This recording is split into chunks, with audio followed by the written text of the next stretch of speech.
नमस्कार, मी वृषाली पाटील बातमीपत्रात आपलं स्वागत करते।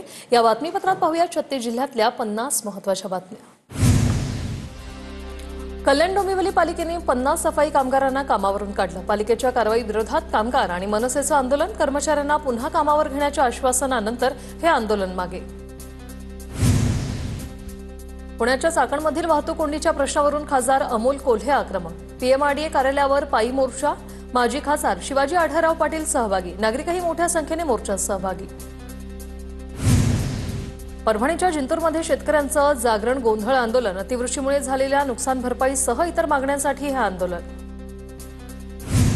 सिंधुदुर्ग जिल्हाधिकारी कार्यालयावर मवियाचं ढोल बजाव। कृषी मंत्री भगाव आंदोलन। आंबा काजू उत्पादक शेतकऱ्यांची विम्याची रक्कम दिवाळीपूर्वी देण्याची मागणी। नाशिकच्या मनमाड बाजार समिती समोर शेतकऱ्यांचं धरणं आंदोलन। बहुजन समाज पार्टीच्या नेतृत्वात आंदोलन। शेतकऱ्यांना हेक्टरी 50,000 रुपये नुकसान भरपाईसह कर्जमाफी देण्याची मागणी। अमरावतीत ग्राम रोजगार सहाय्यक आक्रमक। जिल्हाधिकारी कार्यालयासमोर शेकडोंच्या संख्येने रोजगार सहाय्यकांनी रास्तारोको आंदोलनाला केली सुरुवात। उपोषणाला बसूनही दखल न घेतल्याने आंदोलक आक्रमक। नागपुरातील संविधान चौकात कोतवालांच्या आमरण उपोषणाचा आजचा 5वा दिवस। कोतवालांना चतुर्थ श्रेणी देण्याच्या मागणीसाठी आंदोलन। आंदोलनाला 3 वर्षाच्या गंगा जंजाळे आणि वायूसह विदर्भातील महसूल सेवक संघटनाही सहभागी। परभणीतील अमित देशमुख ग्रुपच्या साखर कारखान्यावर ऊस उत्पादक शेतकऱ्यांचं बेमुदत धरणं आंदोलन। शेतकऱ्यांचे थकीत प्रतिटन 200 रुपये देऊन नवीन ऊसासाठी प्रतिटन 3,150 रुपये FRP जाहीर करण्याची मागणी। परभणी पालिका कर्मचाऱ्यांचे आंदोलन मागे। पालकमंत्री मेघना बोर्डीकरांच्या आश्वासनानंतर मनपा कर्मचाऱ्यांचं बेमुदत काम बंद आंदोलन मागे। 5 महिन्यांच्या थकीत वेतनाच्या मागणीसाठी सुरू होतं आंदोलन। मालेगावातील महावितरणच्या कर्मचारी अधिकाऱ्यांचं काम बंद आंदोलन। पेन्शन योजनेसह विविध मागण्यांसाठी तालुक्यातील 500हून अधिक कर्मचारी संपावर। साताऱ्यातील कृष्णा नगर येथे महाराष्ट्र राज्य वीज कर्मचाऱ्यांचं काम बंद आंदोलन। वीज वितरणच्या कार्यालयासमोर कर्मचाऱ्यांची निदर्शनं। कर्मचाऱ्यांच्या मागण्यांसाठी शासनाचं दुर्लक्ष। वीज कर्मचाऱ्यांचा हा आरोप। नांदेडमध्ये विविध मागण्यांसाठी महावितरणच्या 7 संघटनांचे कर्मचारी संपावर। चुकीच्या धोरणामुळे कर्मचारी भिकारी आणि गुत्तेदार करोडपती झालेत। आंदोलकांकडून तीव्र भावना व्यक्त। राज्य विद्युत कर्मचारी अभियंता आणि अधिकारी संयुक्त कृती समितीने 3 दिवसांचा संप पुकारला। संपाला सोलापुरातील विद्युत कर्मचारी आणि अभियंत्यांचा पाठिंबा। सोलापूरच्या महावितरण कार्यालयासमोर अधिकाऱ्यांचं आंदोलन। गोंदिया जिल्ह्यातील चुमली येथील रस्त्यासाठी गावकरी आमदारांच्या घरी पोहोचले।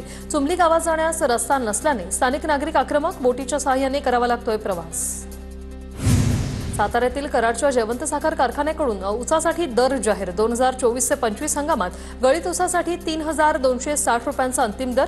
अंतिम हप्ता शेतकऱ्यांच्या खात्यावर वर्ग। संस्थापक डॉ. सुरेश भोसले यांची माहिती। भोकरदन तालुक्यातील धावडा येथील जिल्हा परिषद शाळेच्या वर्गखोल्या धोकादायक स्थितीत। विद्यार्थ्यांच्या सुरक्षिततेचा प्रश्न ऐरणीवर। प्रशासनानं योग्य दखल घेण्याची मागणी।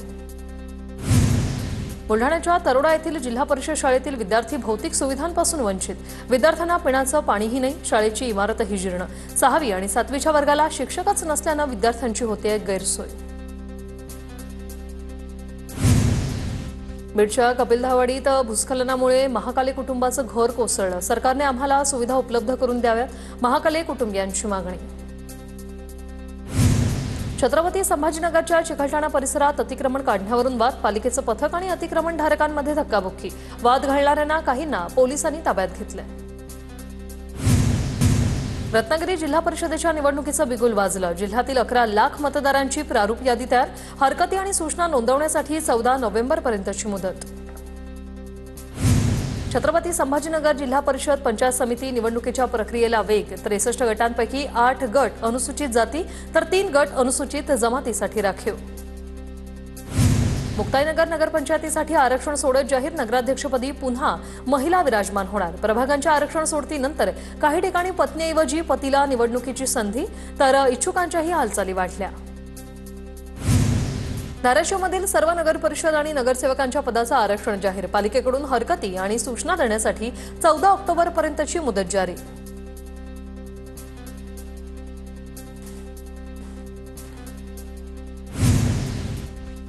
धुळ्यातील गेल्या 23 वर्षापासून बंद पडलेल्या पांझराकांद सहकारी साखर कारखाना पुन्हा सुरू होणार। हजारो शेतकऱ्यांना याचा फायदा होईल। मंत्री दादा भुसे यांची माहिती। अमरावती कृषी उत्पन्न बाजार समितीत सोयाबीन विक्रीसाठी दाखल सोयाबीनची गुणवत्ता घटल्यानं शेतकऱ्यांना आर्थिक फटका, सोयाबीनच्या उत्पादनातही मोठ्या प्रमाणात घट. लांबलेल्या पावसाचा कोकणातील हापूस आंब्यावर परिणाम होणार. यावर्षी हापूस आंबा उशिरा बाजारात दाखल होण्याची शक्यता. यंदा फेब्रुवारी किंवा मार्चपर्यंत हापूसची प्रतीक्षा करावी लागण्याची शक्यता. शेतकऱ्याला खराब हवामान आणि अतिवृष्टीचा दुहेरी फटका. त्यामुळे शिरूरच्या करंदी गावात कांदा पिकावर करपा, मावा तसंच बुरशीजन्य रोगांचा प्रादुर्भाव.